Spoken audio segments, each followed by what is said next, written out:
This man is several thousand feet above the valley floor, and he's not wearing a parachute. I'm Mario Van Peebles, and we are way, way, way out here in a remote region of southeastern Utah where Jeff Habberstad and BJ Worth are going to attempt to do a stunt that's never, ever even been tried before. Jeff and BJ will jump out of a helicopter 10,000 feet above the valley floor with only one parachute. They'll free fall together for 1,000 feet, then open their chute. With Jeff dangling below him, BJ must maneuver the parachute into position. Then it's up to Jeff to judge exactly when to cut himself loose, and he'll free fall 150 feet with no parachute down into the bag. BJ Worth is one of the two stuntmen who will be performing this incredible stunt. BJ is a world-famous skydiver known for his work in several James Bond films. He's made over 4,000 jumps, including his historic subterranean free fall into the black hole of Mexico. But this is the first time BJ will attempt a tandem jump involving a cutaway with such dangerous variables. Everything that we can control is pretty much in place. We pretty much only have two variables left. One is the wind, which we really can't control, but we've got an allowance of maybe 5 or 6 knots that we can work with. And then it's how well we can control, or I can control, the big canopy. But while BJ's job is to steer the parachute, it'll be up to Jeff to decide if he's going to take the risk and cut away. Jeff has performed hundreds of professional Hollywood stunts, most notably in several Chuck Norris films. But this stunt is the most technically difficult he has ever attempted. When you're hanging from 2 points on your shoulder, it's a little bit different because as soon as you cut away, you're kind of like instantly in free fall. You have nothing to push off of, nothing firm to give you a boost.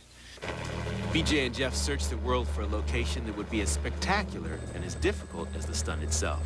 They finally found it in a remote region of southeastern Utah near the small town of Moab.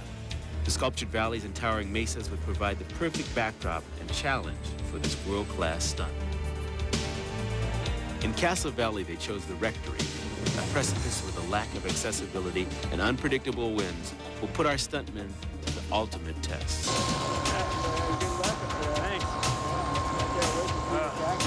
We're ready. Feeling good? Yeah. Okay, man. See you in a little bit. All right, see you in a little bit. They're loading. Everyone in position. And jump ship is airborne. This is it. The guys are on their way up to the 10,000-foot drop level. Once they jump, they'll need to keep an eye on the wind. This blimp, which floats 150 feet over the bag, will tell them which direction the wind is coming from and how strong. It's also Jeff's only indication of how high he is when he's approaching the bag.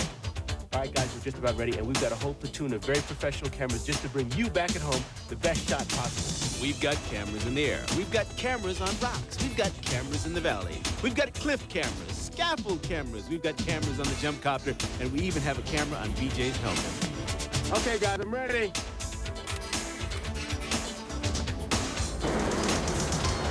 After 2 weeks of grueling preparation, they're all set. 2 men, 1 parachute, in a stunt that's never been attempted. They're at 10,000 feet, ready to jump. Stand by.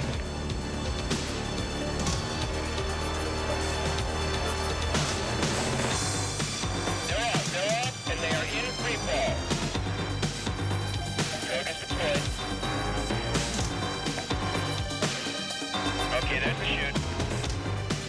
Whoa, top opening, but they're under canopy, they look all right. Medical team, stand by.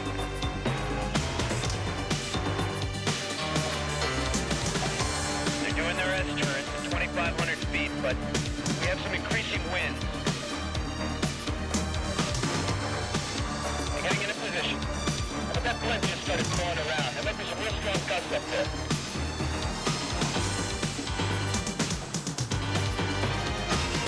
If it keeps falling like that, Jeff won't be able to judge it tight. But stand by. Looks like he still wants to do it. The blimp is way out of position. Looks like Jeff is really swinging from those gusts. But stand by. Looks like he's still going to go. Oh, that's an abort. That's an abort. They passed the bag. Just past the platform. Let's keep an eye on them as they drop. All right, we don't know what went wrong, but they aborted the stunt. As you can see, they went down on the other side of the airbag. And I think in hopes that our guys are okay, we're going to go over and check it out. Now comes another challenge, the landing. With Jeff dangling below him, BJ must bring the parachute in at just the right speed and height. Jeff will touch down first, and BJ must leapfrog over him, avoiding collision and the possibility of dragging Jeff. You okay? Looks like they're okay. Let's pick them up. So let's find out what went wrong with the stunt. Two factors that led me to not cut away last time. One was that we were having to work too much and we were going back and forth and getting the swing. Right. And two, I saw the blimp way out over there and over here and doing the weird stuff. Right. And either one of those two factors would have caused me to say abort. Right. The next morning, the crew was getting ready for another attempt when disaster struck. Within minutes, 90-mile-an-hour winds grounded our helicopters and trapped 4 crewmen on the tower. From below, we watched as plywood was ripped from the platform and the airbag dangled off the edge. After 6 hours of tense waiting, a small window in the storm opened and a helicopter went up. The 4 men were rescued, but the platform was destroyed and the airbag severely torn. Although this was a devastating setback, BJ and Jeff remained optimistic. It's gonna be a big mess to clean up, but I can't wait to come back here. We're gonna do the stunt yet. We'll get it.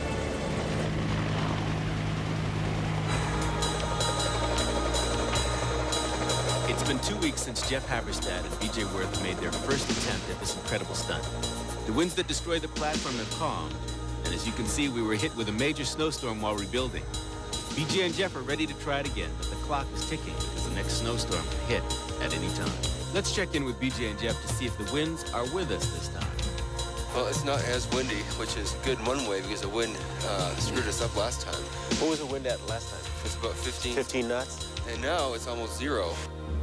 With no headwinds, the parachute will carry Jeff and BJ at a much faster speed. BJ will be putting on the brakes to try and slow down, and Jeff, instead of dropping straight down, will have to time his cutaway, allowing his momentum to carry him on an angle toward the bag. Pull that handle, it releases. Do you need my advice on anything or anything I can help you with here? I'm kind of wondering about my best position to go out of the helicopter, you know, to not tumble. Well, I'd suggest stay your ass in there.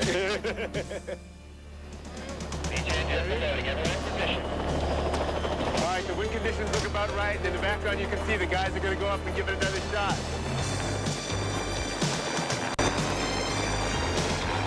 Jump ship is airborne. They're in ascent.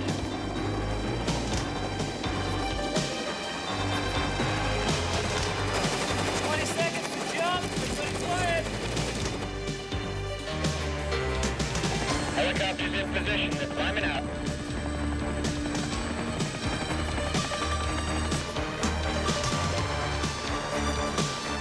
Everyone stand by.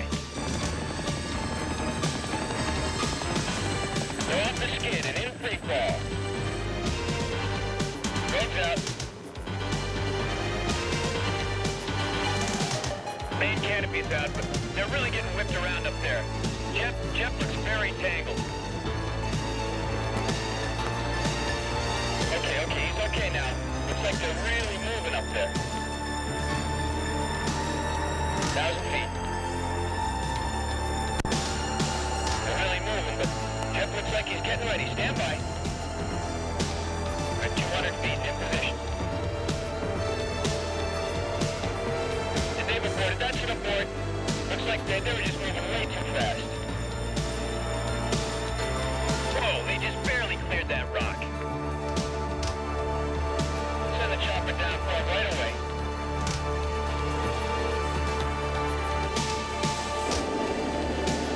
That's pretty scary.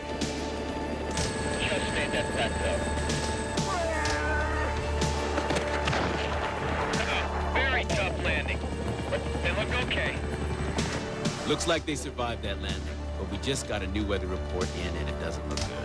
Another storm is moving in tonight, and BJ and Jeff know there's only enough light left today for one more attempt. So while they're gearing up again, let's take a good look at what went wrong on that last attempt. With no headwinds to slow them down, they came in way too fast. BJ was forced to flare the chute, which caused Jeff to swing. Although over the bag, Jeff wisely chose not to release because a cutaway at that speed, combined with the rocking, would have been fatal. All right, as you can see, the guys had to abort once again, but they are determined. Neither rain nor snow, nor gloom, nor heavy dandruff will keep these guys from trying it again. So Stay tuned for strike 3. Let's get him suited up. The winds are unpredictable. The storm is coming in and the sun is going down. After 8 weeks, 2 aborted attempts, a devastating storm, and unwavering commitment, it's coming down to this one last chance.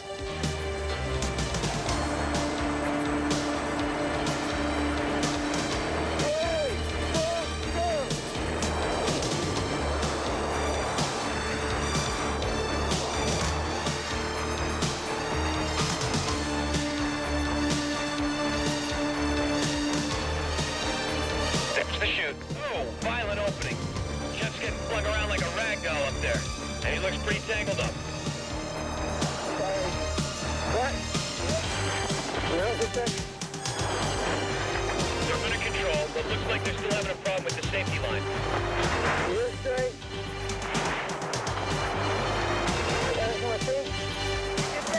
they got it just in time, too. There's 600 feet. Ground approach. Dropping down fast.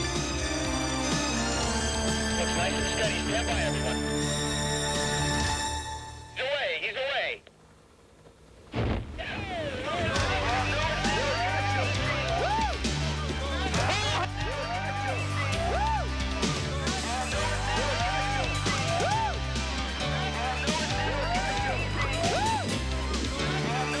Congratulations, man. I love it. Congratulations, man. Tell us about the jump. Couldn't have been better. Bullseye.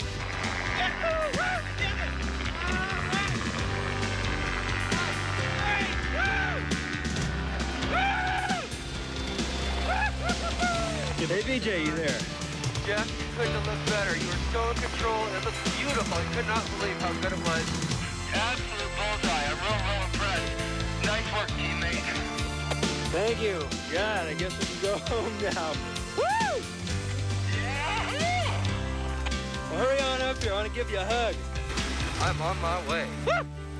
Hey, thanks, everybody!